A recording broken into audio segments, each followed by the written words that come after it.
Operazione antidroga homemade. Nell'Agrigentino dal produttore la droga arrivava direttamente al consumatore.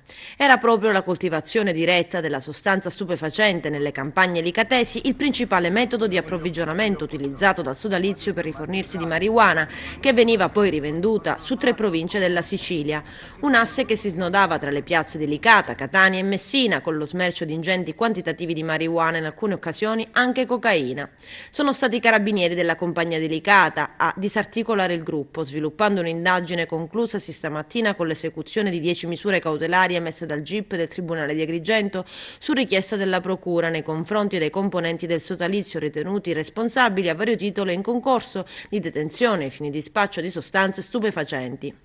I provvedimenti sono scaturiti da un'intensa attività investigativa sviluppata attraverso intercettazioni e pedinamenti che hanno consentito di documentare le modalità di approvvigionamento della marijuana e la successiva capillare gestione al dettaglio tra i giovanissimi, in particolare nelle piazze della Movida di Licata, Messina e Catania. Nel corso delle indagini è stato accertato che il sodalizio, grazie a strette amicizie con personaggi del catanese, era riuscito a smerciare nella piazza etnea complessivamente circa 7 kg di marijuana. Ancor più rilevante è stato il rinvenimento e sequestro di una piantagione di marijuana individuata in contrada Giacobbe di Licata, consistente in una serra estesa per circa 3.000 metri quadrati, realizzata con rivestimento in plastica opacizzata, all'interno della quale i militari dell'Arma hanno rinvenuto circa 2.800 piante di marijuana dell'altezza media di 4,5 metri.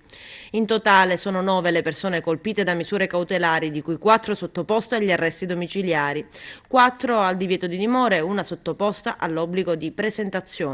Il blitz è stato attuato da circa 50 carabinieri del Comando Provinciale di Agrigento, coadiuvati nelle attività da unità cinofile dell'Arma.